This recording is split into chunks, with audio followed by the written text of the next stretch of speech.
génération, ça s'entend. Tounsi de Paris, de France. Vous avez vu la carte là-bas, donc j'ai un peu sillonné toute la communauté tunisienne depuis maintenant 12-13 ans. Et donc depuis à peu près 13-14 ans, c'est une passion avant tout, avant d'être un métier. Je suis passionné par ce qu'on appelle les diasporas. Donc les diasporas, c'est les expatriés issus d'un pays. Donc il y a des Tunisiens de l'étranger qui nous sont chers, mais il y a les Marocains d'étrangers, les Ivoiriens d'étrangers, etc., etc. Donc je suis rentré en Tunisie, où je monte ce très très beau projet avec des associés et un investisseur qui est dans la salle, on remercie d'ailleurs. On ne finance pas que des salons de thé en Tunisie, ça il faut le dire. Donc voilà, c'est une belle aventure qui démarre en Tunisie et qui va ensuite grandir sur l'Afrique. Donc là, on va se concentrer ensemble sur 20-25 minutes. C'est court quand on parle des Tunisiens de l'étranger, parce que vous allez voir, c'est un sujet qui est extrêmement complexe, beaucoup plus complexe que vous l'imaginez. Parce que Tunisien de l'étranger ne veut strictement rien dire. Vous allez voir, c'est des réalités qui sont 36 réalités différentes. Bon, mais si on pouvait construire un pont entre la France et la Tunisie, ou l'Italie et la Tunisie, ce seraient les premiers clients du péage. Vous voyez? Donc, c'est des gens qui sont toujours ici. Et vous les voyez, hein, ils ne viennent pas que l'été. Hein. Le transfert d'argent, excusez-moi la gorge, le transfert d'argent, donc c'est 1,7 milliard de la statistique, c'est une preuve du lien très fort avec le pays, sachant que dans la pratique, on est au double. Hein. On est au double, voire plus. Parce que ça, je parle sous couvert des banquiers qui sont dans la salle. On était sur des rapports, avant la Révolution, on était sur des rapports 40% informels, 60% formels. L'informel a dépassé aujourd'hui. Donc on est beaucoup plus qu'avec 7 milliards, sachant qu'attention, je me permets quand même en tant que syndicaliste et tunisien de l'étranger, c'est qu'il y a des chiffres qui manquent là-dedans. Personne en Tunisie, et surtout pas l'OTE, n'ont jamais pensé un jour à chiffrer la consommation des Tunisiens d'étrangers, qui ne rentrent pas dans les transferts. Un Tunisien d'étranger reste 28 jours en moyenne en Tunisie. Il dépense. Et ça, il n'y a jamais eu d'études pour dire, tiens, combien les Tunisiens d'étrangers dépensent. Et c'est énorme. C'est énorme, parce que c'est le chiffre qu'il y a tout de suite après, je crois que je l'ai mis, ou j'ai dû l'oublier, mais globalement, une année normale, vous avez 1,9 à 2 millions de visites de Tunisiens d'étrangers dans le monde. Par an, excusez-moi, en Tunisie. 1,9 à 2 millions de visites. Parce que beaucoup viennent 3-4 fois. Vous voyez, ça c'est une année normale. Depuis 3-4 ans, on est plus sur du 1,5-1,6 millions d'entrées de Tunisiens de l'étranger. Vous voyez, donc ça a baissé quand même de 25-30%.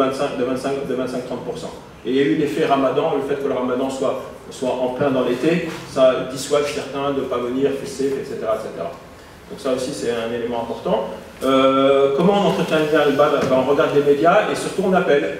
Alors ça on appelle, vous voyez par exemple, je vais vous donner une information. Depuis la France, la Tunisie est la 4e destination télécom. Ce n'est pas grâce à nos entreprises, c'est la diaspora qui appelle. Vous voyez, c'est la diaspora qui appelle. Donc c'est 4e, bien sûr maintenant on n'a plus que le portable, ça devient cher, il y a du Skype, il y a autre chose, mais le flux il est permanent. Et on consomme tunisien, on consomme etc. C'est bien. Il y a environ 200 000 comptes, ils ne sont pas tous actifs, il y a à peu près 200 000 comptes bancaires de Tunisiens étrangers en Tunisie. On ne crée pas beaucoup d'entreprises, par contre, ça c'est le problème des Tunisiens de l'étranger, mais sincèrement c'est un problème qu'on retrouve sur toutes les diasporas africaines. C'est pour ça que vous, les professionnels de l'immobilier, vous avez un super coup à jouer. Enfin, globalement, les Tunisiens étrangers n'investissent pas dans ce qu'on appelle le productif, la création d'entreprise. Par contre, ils font de l'investissement immobilier. Ça oui, parce que pour eux, on va en parler tout à l'heure. Et puis bon, l'immobilier, c'est très important, on va y venir, mais c'est l'objet du projet à l'Obledi. L'investissement phare, c'est un investissement refuge, un investissement phare. D'ailleurs, 30% des transferts d'argent en Tunisie, c'est du remboursement de crédit immobilier. Ça, je ne sais pas si vous le savez, mais c'est pour vous montrer l'importance des sommes et l'importance des enjeux. D'accord ? Alors les attentes de fond, très brièvement, parce qu'on va y venir tout de suite après. Pas de photos s'il vous plaît, monsieur. Pas de paparazzi. Non, je plaisante. Non, parce que monsieur Tarek Charabouni, il ne faut pas le cadrer. Pour les vacances. Un pied-à-terre, vacances. Et sachant que chez les Tunisiens d'étrangers, la majeure partie du marché, ils n'achètent qu'une fois. C'est-à-dire que ils achètent pour les vacances et ils gardent le bien pour la retraite. C'est très rare, à part ceux qui sont à un certain niveau économique, ils rachètent. Mais la plupart, ils achètent une maison, ils passent les vacances, ensuite c'est pour la retraite, et après la retraite, c'est les enfants. Vous voyez, ça c'est le chemin classique de 80% des Tunisiens étrangers. Ceux qui ont beaucoup plus d'argent, bien sûr, ils sont multipropriétaires. On achète pour se constituer un patrimoine et transmettre à leurs enfants, c'est ce que je viens de vous dire. C'est très important, ça il faut que vous ayez à l'esprit, surtout sur les 75% de Tunisiens en Europe. La majeure partie d'entre eux n'ont pas les moyens d'acheter dans leur pays. La majeure partie, et d'ailleurs très peu sont propriétaires.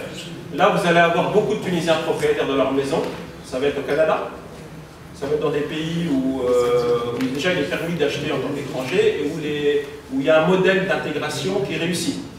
Ce n'est pas le cas en France, c'est le cas au Canada. C'est pour ça que je pense que certains d'entre vous ont fait le salon d'immobilier tunisien au Canada.